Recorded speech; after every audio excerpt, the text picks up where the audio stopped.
3 otages israéliens et 183 prisonniers palestiniens ont été libérés ce samedi dans le cadre de l'accord de cessez-le-feu entre Israël et le Hamas.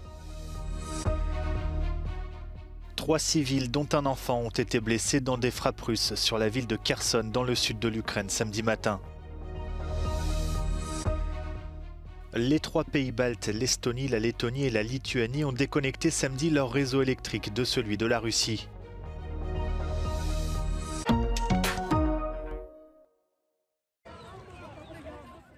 Trois otages israéliens et 183 prisonniers palestiniens ont été libérés ce samedi dans le cadre de l'accord de cessez-le-feu entre Israël et le Hamas. Les 3 otages israéliens, Eli Sharabi, Ohad Ben-Ami et Or Levi, sont apparus très marqués physiquement samedi matin lors d'une cérémonie de propagande orchestrée par le Hamas avant leur remise à la Croix-Rouge internationale. Le président israélien Isaac Herzog, le premier ministre Benjamin Netanyahou et le Forum des familles d'otages ont dénoncé des images qu'ils qualifient de choquantes. Berlin s'est également indigné de la mise en scène alors que l'un des 3 désormais ex-otages, Ohad Ben-Ami, est israélo-allemand. À la mi-journée, les prisonniers palestiniens ont à leur tour été relâchés. 7 d'entre eux ont dû être hospitalisés. Le Hamas a condamné leurs conditions de détention.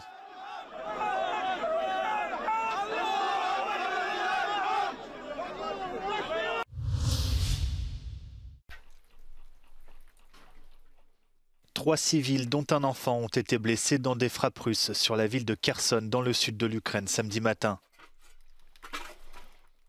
Selon les autorités locales, plusieurs bâtiments résidentiels ont été endommagés. Un incendie s'est déclaré dans l'un d'entre eux. L'armée de l'air ukrainienne a indiqué avoir abattu 67 drones russes à travers le pays pendant la nuit. Le ministère russe de la Défense a quant à lui déclaré avoir abattu 36 drones ukrainiens au-dessus de son territoire. L'une des cibles, une raffinerie de pétrole à Volgograd. Le président ukrainien Volodymyr Zelensky affirme par ailleurs que Moscou a de nouveau déployé des soldats nord-coréens dans la région russe de Koursk, où les combats se poursuivent.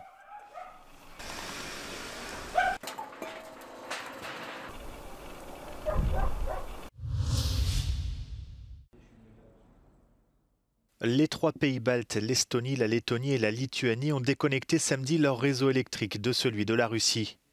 L'aboutissement d'un processus de plusieurs années accéléré par l'invasion russe de l'Ukraine. Objectif des 3 pays devenus indépendants après la chute de l'URSS, se défaire de la dépendance énergétique de l'ancien occupant russe. Les pays baltes seront désormais connectés au réseau électrique européen. Tai yra pagaliau pasiektas tas tikslas, kurio mes ilgai siekėm.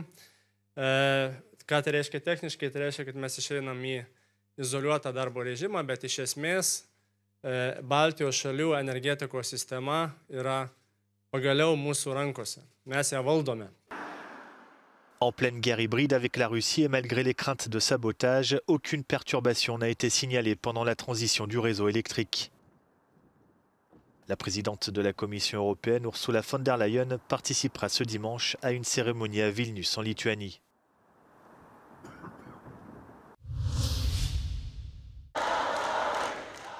Des milliers d'étudiants et d'enseignants sont descendus dans les rues d'Athènes vendredi pour demander justice pour les victimes de l'accident ferroviaire de Tempi.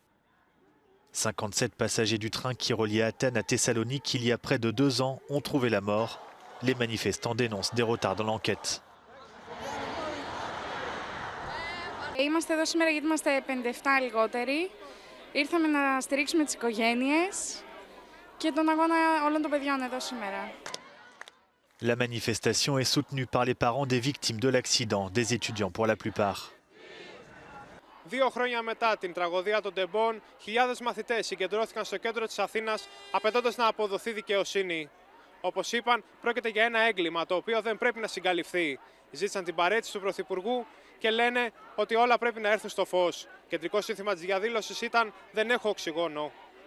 Από την Αθήνα για το Euronews, Γιώργος Δημητρόπουλος.